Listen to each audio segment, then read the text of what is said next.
And I asked you a tip. And at that point, I knew nothing. And you're like, focus on light. Literally, I was like, what the hell does that mean? And then you're like, yeah, my wife is a photographer too. And we just focus on light. We walk around looking at light. I'm like, this guy Greg knows nothing. But now I realize you know everything. It's true. It's true. It's a sneaky one.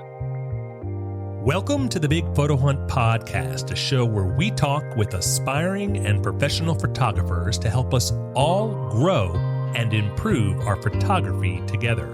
I'm your host, Ken Deckinger. If you're one of our community members and you'd like to be a guest on the show, please visit bigphotohunt.com for more information.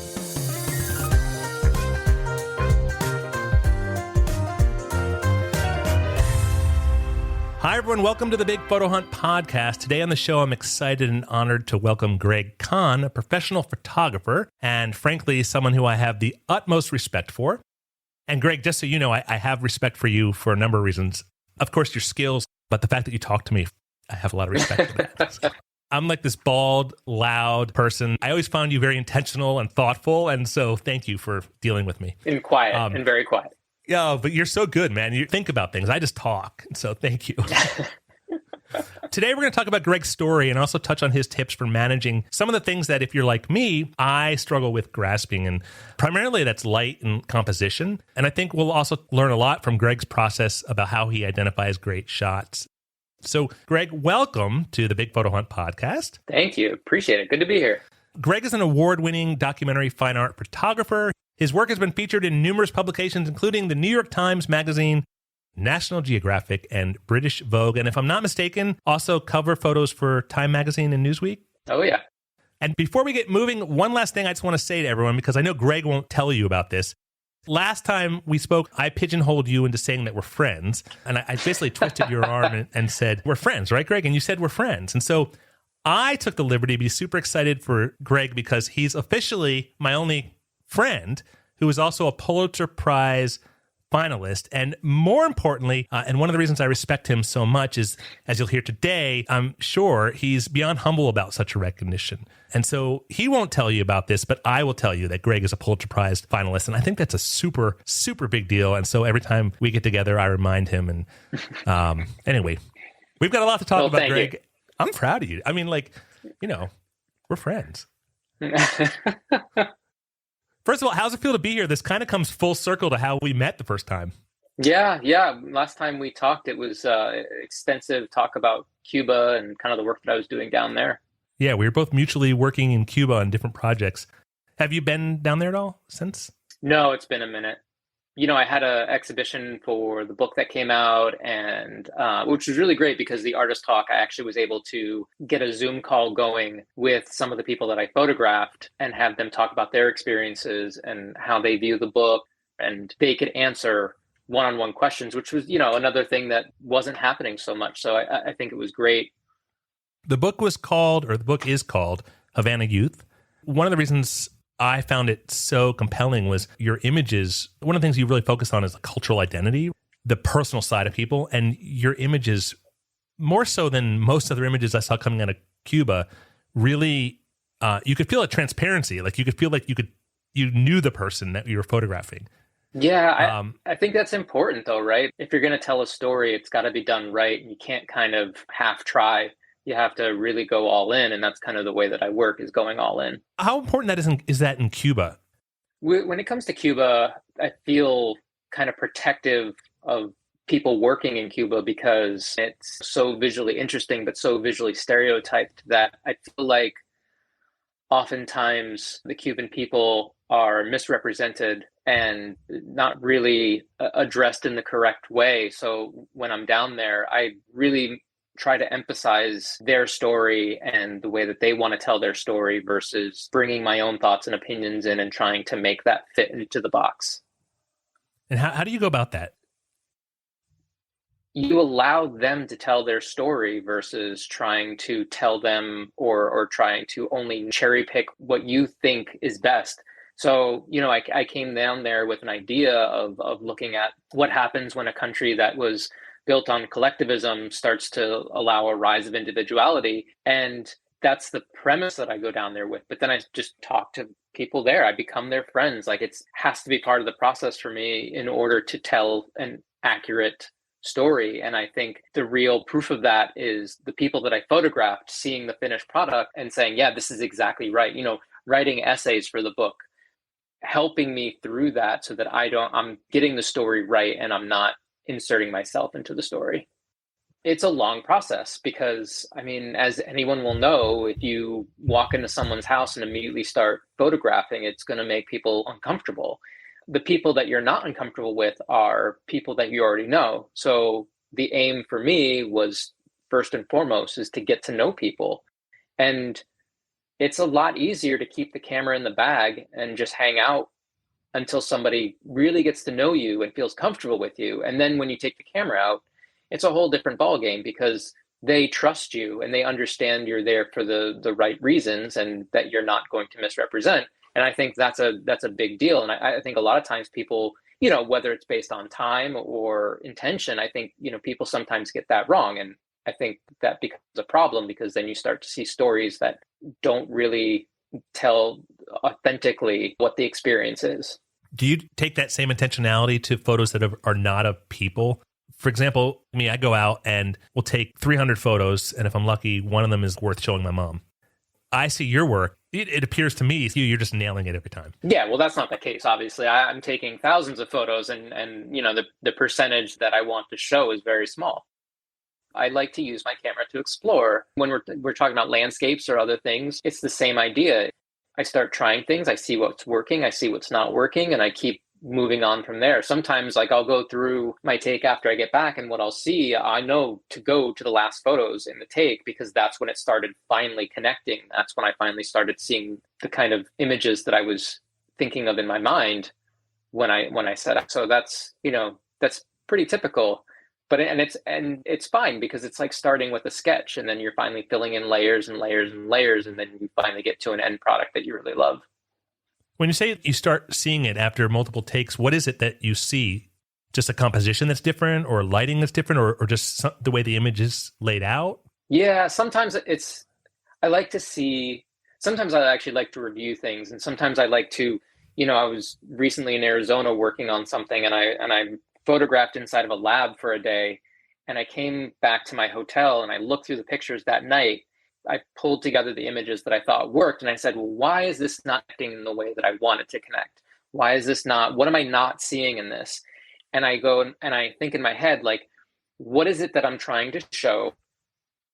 And how can I better communicate that in this situation? And now that I've seen the place, now that I've been around the place, I have a better idea. So the next day when I go back, I have a much clearer vision of how to achieve the kind of imagery that I want. And that makes a world of difference. And so going back the next day, maybe the first day I have, 3 or 4 or 5 photos that I think are successful. And the next day will be 15, 20 photos. And so it builds and builds and builds.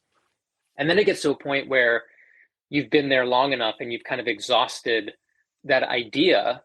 And then instead of having 15, 20 photos a day that work, then there's 5, and then there's 4, and there's 3, because you're being even more intentional. But those pictures are usually the ones that are hardest to get, have to be planned for the best, or have to be found in the right light or the right moment. And those are some of the most rewarding pictures, even though, they're coming at the very end, and it comes on the 3rd or 4th day working on something.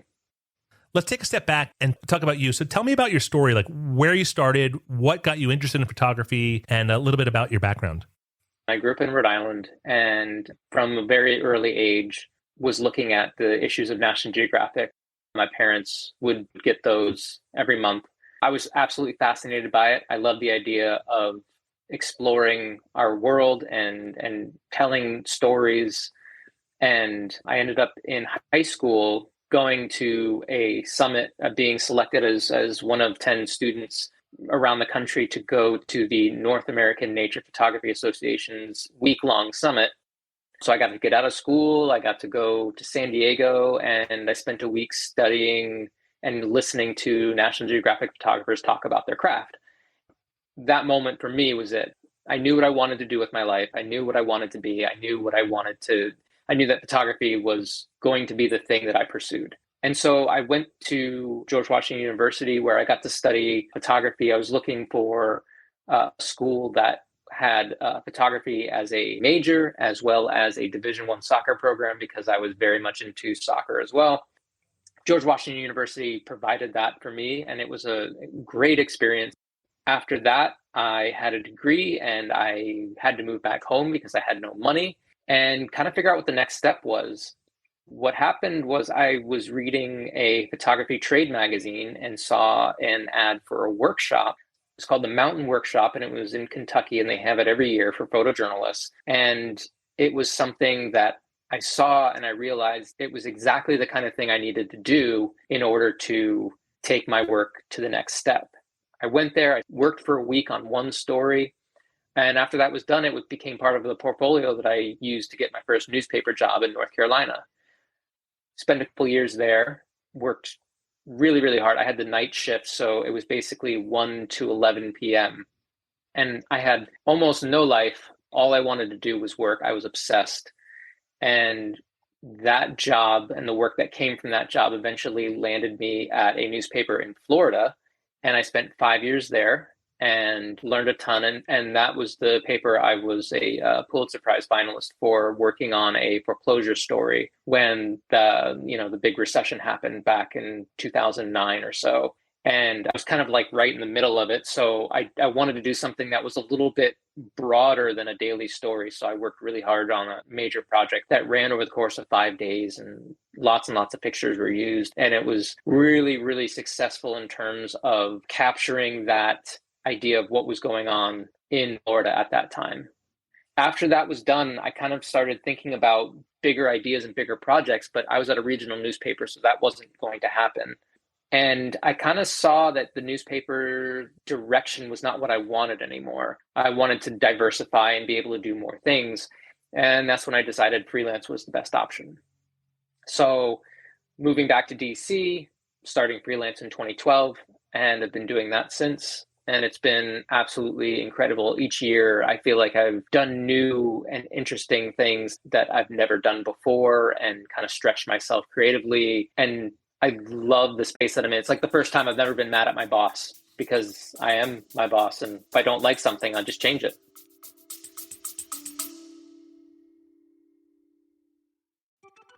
Hey there, it's Ken. Thanks so much for listening to this episode of the Big Photo Hunt podcast. I'm really happy you're here. I wanted to just punch in and tell you about the Big Photo Hunt in case you weren't yet a member. We're building the world's most friendly online photography community, and it's pretty friendly. Not to mention, it's the best place for amateur photographers to grow by sharing photos and being inspired by other members. Members post only one photo a week. Then the community upvotes their favorite photos. At the end of each week, we celebrate the most upvoted photos. It's really fun. So if you're not yet a member, check it out, bigphotohunt.com, and reach out to me if I can answer any questions. I'm around. Now back to the show. I get a lot of questions from people in our community about how they can find freelance work. What kind of tips do you have to people that are looking for that? None. I have none. I mean, it's a feast or famine type thing. I mean, I'm currently going through one of the slower periods that I've been through. It's a really difficult life to live, is to be wondering where the next job is going to come from. And I've made peace with that. But, it's all about building relationships. Like everything else in life, it's building relationships. And whether it's with creative directors or art directors or photo editors, you have to get to know people, and you have to have the work to back it up.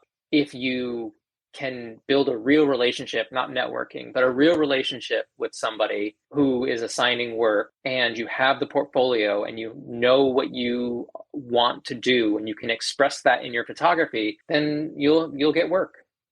It's the biggest challenge because everyone wants the easy fix. Everyone wants all right, like, where's my big break? And there's no big break. It's, time and time again, you hear it from every successful creative, is that there's no such thing as a big break. It's a constant grind and a constant hustle.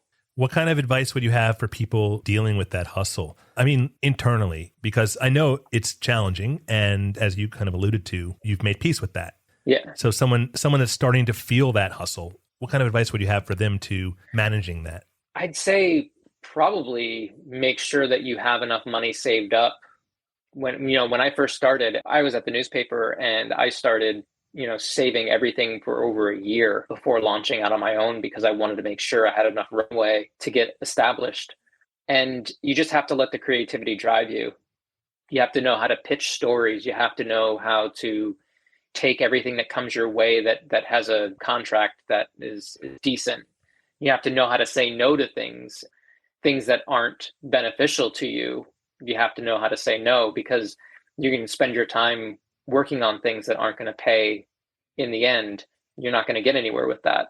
I've learned so much over the last 10 years being freelance that I didn't know before. And some of it just comes through experience and some of it just comes through meeting other photographers and listening to them and listening to their advice about the industry. So, it's just one of those things. It just takes time and there's a lot of bumps in the road. But if you can keep yourself kind of, even keel and not get too happy when things are great and not get too sad when things are bad, it's, just keep your emotions in check throughout the process. It'll always shake out. You mentioned you've learned a lot. What's one thing you've learned that could help some of our listeners now if you were to go back that you might do differently? I don't know if it's something I would go back, but I found that having really good communication goes a long way. And I know a lot of people won't go that extra mile to keep that line of communication open during an assignment, like even to the point where after the portrait assignment is over, I'll even just send a text to the editor, just letting them know that, hey, just wrapped, everything looks good. Or hey, there was a problem. We got cut down to 5 minutes for the portrait assignment, things like that, just so that they don't have to worry about what's going on my end.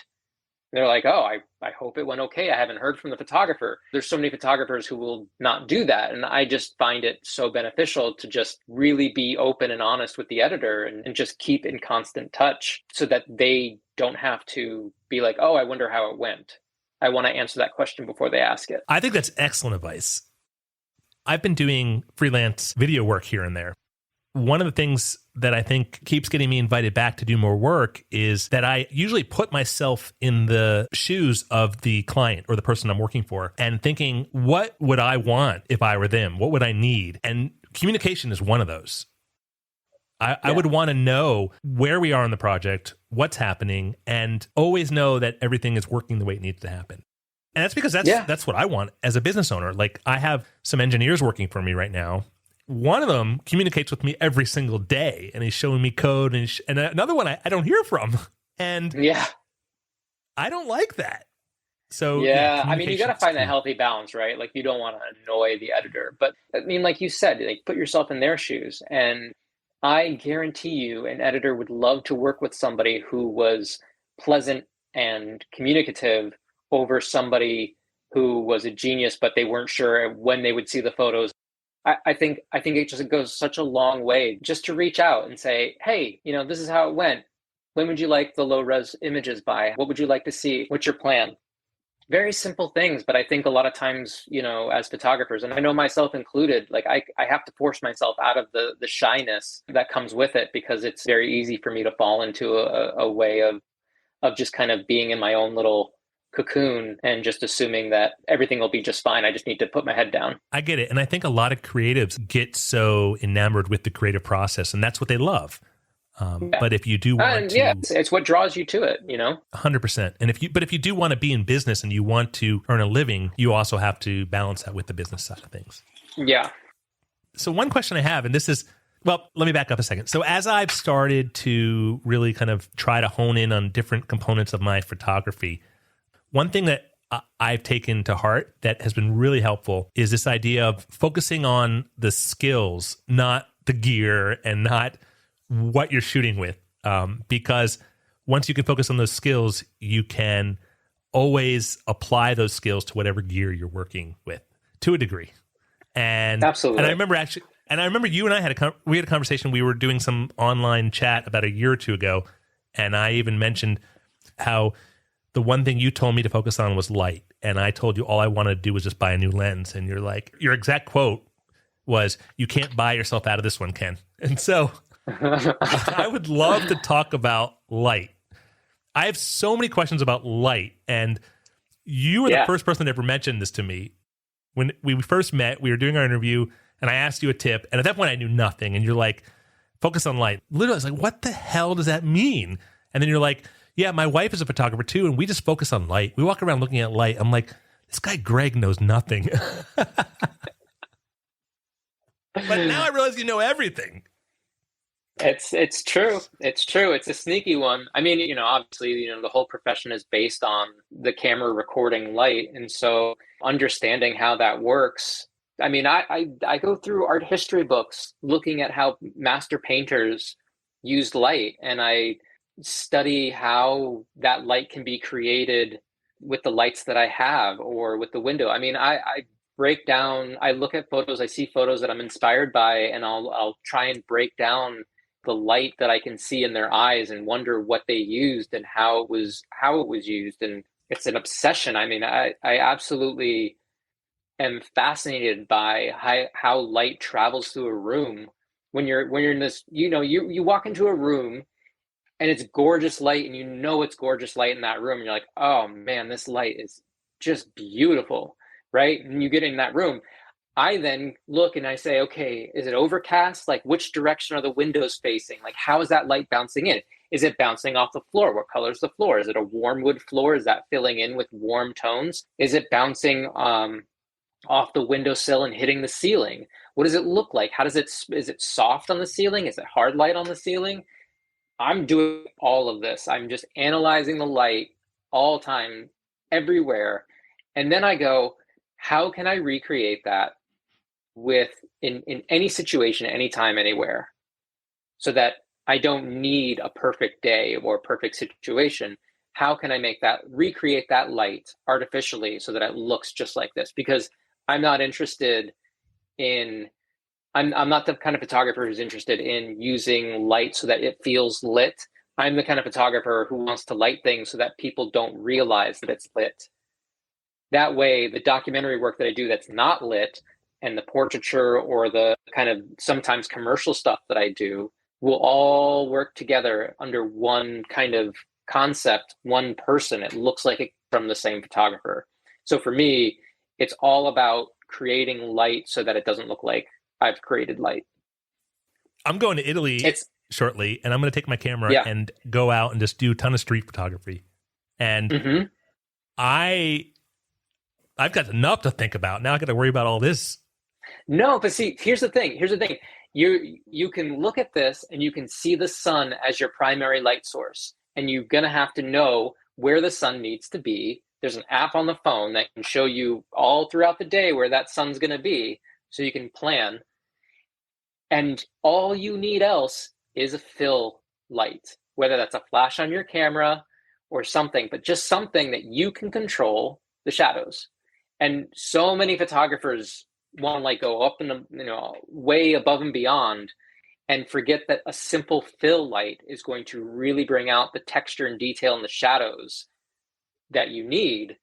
That their photos end up being overly contrasty, or you lose detail in those shadows because it's too bright, or they go out the wrong time of the day, so that the sun is directly straight above them and not at a lower angle from the earlier and later times in the day. It's just these little things. And I know that what we do is we want to spend the day traveling and walking around and stuff. But over the last few years, what I've been doing when I work on personal projects is I go, wait a minute, I get to set my own schedule here. This isn't adjusted for the editor and the person that I'm photographing. I get to make my own schedule with this. So I will be outside photographing early, and I will be outside photographing late. And if there's something inside that I need to photograph, that can come in the middle of the day, because then I can use the light appropriately. But I don't want to be trying to do a portrait outside at noon. There's way too much that I have to do to try and rescue that. And I don't want to bring the equipment to try and, change that. I know that this topic, we could literally spend 3 hours or more talking about this, or we could spend 3 days. But I've got two questions that I need to grasp. One is, are you looking at light, how it lights your source, or are you looking at it at how the light can tell a story better on your subject? Yeah, no, all of it. I mean, the way light travels, if you're just shooting a strobe straight without any modifiers, you're going to have hard light, and it's going to look like more like the sun than anything else. And, using that in the wrong context can tell a different story than throwing a giant umbrella on it and softening that light and having it go through a silk or something that really softens it, and having something that will wrap around someone's face a lot softer, a lot less shadow or a lot softer shadows. That's the kind of stuff that, depending on the story that you're telling, might be important. And so I think that's certainly something to think about each time you're watching the light. So it's not just the source of light, but it's the quality of light that's on the person that you're photographing. I'll have to have you back because we're going to spend time in Florence, and I want to get pictures of the bridge, the famous bridge in Florence. Mm-hmm. I've never been to Florence. It'll be my first time there. I'll have to show that to you, and you'll have to critique it afterwards. Yeah, I mean, I all I'd say is just wait until the last ounce of sunlight is there, and then stay just a little bit after that, because you never know. Some people go in the early afternoon and they're like, "Oh, okay, this looks good. This is pretty good light," and it keeps getting better and better and better and better. And then people, once the last little drop of sun goes away, people will go, "Oh, all right, that was it." And then magic hour happens, and you're like, "Oh, wait, this actually just got even more moody," depending on if there are clouds in the sky or something. The best part about it is being able to just linger somewhere and stay and just watch, just kind of observe. And for something like photographing a bridge, that's a great way to do it, is just to allow yourself time, get a gelato and hang out for a while, and just let the light fade and see where it takes you. On the same note of light, there's the idea of composition. And another thing that I recall, and just for the listeners here, when Greg and I first met, I was not actually into photography. And so, Greg, you were one of the first photographers I'd really ever interviewed. And so some of the things that you mentioned in that conversation, I remember because it was the first time I've ever heard these concepts. And so I remember you talking about the rules, and your comment was knowing when to break the rules. And I'm still figuring the rules out, so we're not worried about breaking them yet. But one thing I do have a question about is the idea of composition. Are you going into a scene saying, okay, I want to compose it like this? Or are you going in saying, oh, I see how this is unfolding in my frame. I think this is the composition that is appearing and it works? I guess it depends on the situation. There are some times where I'm photographing something and I'll be in kind of close, and all of a sudden it'll hit me what if I back up really far? What if I look at this from a Renaissance landscape painting and really back up? Not let's pretend that the stage is a much bigger area and that the people that I'm photographing are on that stage, and there's more to see here. And I think that's being able to do both of those things is really important. And sometimes the thing that works out best is for me to really take a step back and just change that, challenge my own idea of what the best image is, and take a step back and try something different.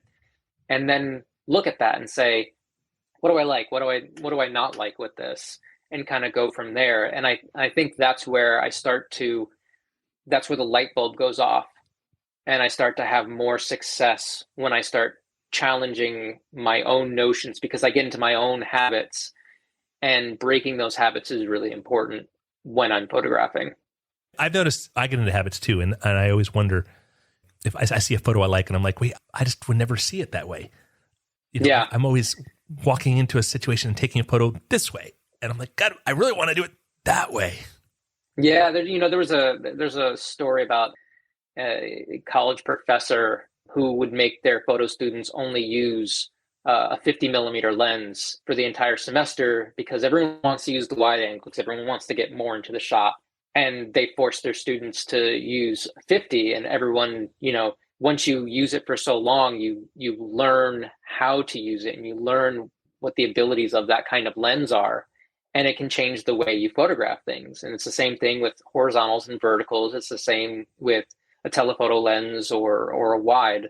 They all have their strengths and weaknesses, and it's about finding some unexpected surprises along the way. Again, what I love about this profession is those unexpected surprises. When you're out photographing, you never know if you're going to come across something or find out a different way of doing something or lighting something a different way that's going to completely change the way you think about it and yield a surprising, successful photo. You come back, when you got something and you come back and you're really excited to see it, you rush home and you upload it on the computer, and you're just kind of like, I can't believe like this moment happened. I can't believe that I was there to see this, or that the light hit it just right.